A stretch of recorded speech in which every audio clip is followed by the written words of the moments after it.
Okay, hi guys. So in this lecture, we'll be starting off first with the definition of anomers. Okay, so let's get started. So anomers. So anomers are two sugars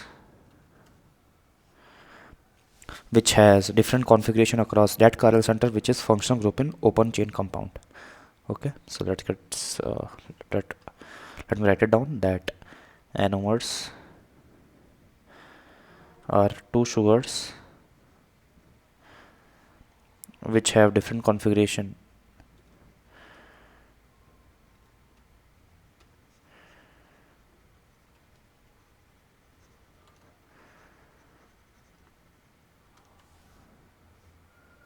across that chiral center,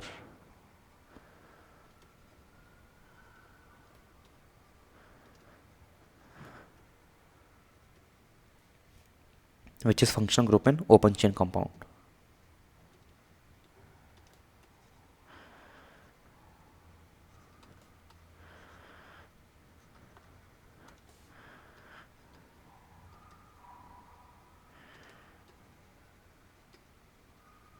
Okay, so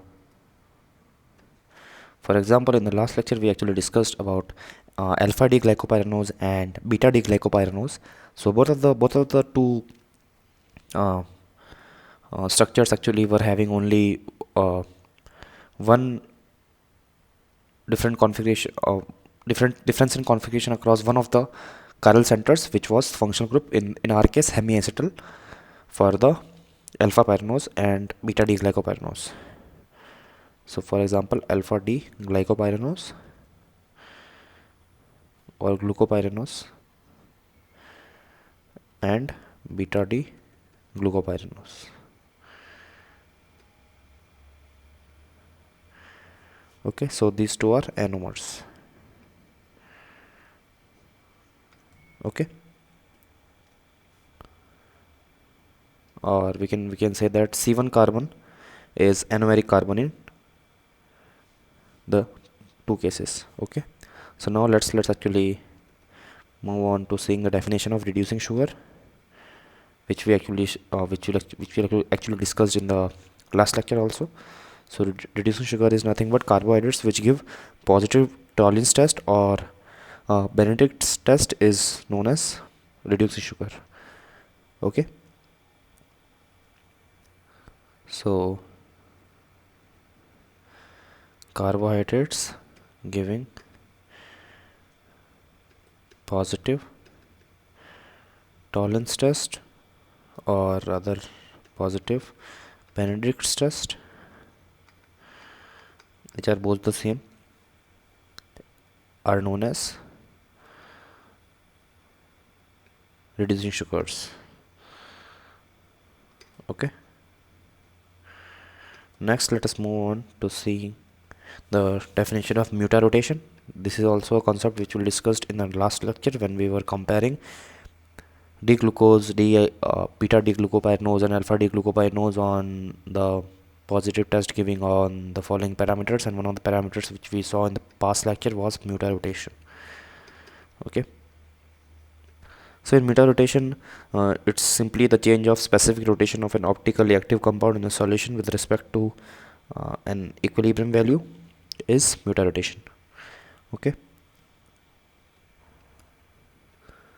so it's change in a specific rotation of an optically active compound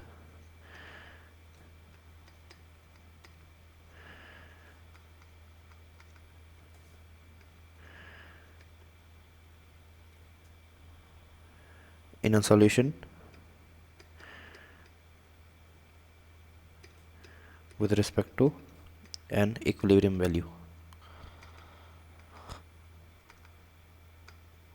Equilibrium, let me write it down clearly.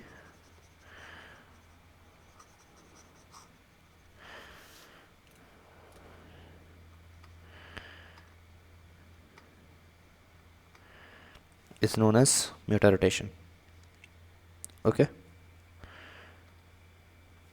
So this is a experimentally driven fact, so we cannot help much about it. Okay, but you will be given the values of all of the following, whichever compound is placed in solution, and the equilibrium value will also be given, so you have to just judge the meter rotation by that. Okay, so let's now actually see that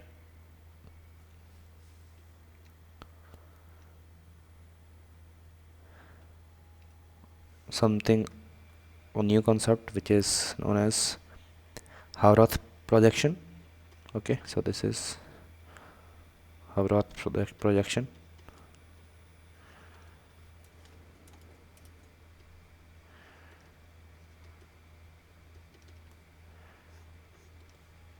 And we have, suppose we have something like this, HOH,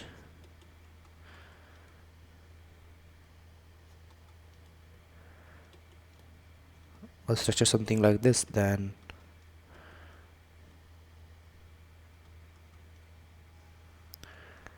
this is connected to here. Okay,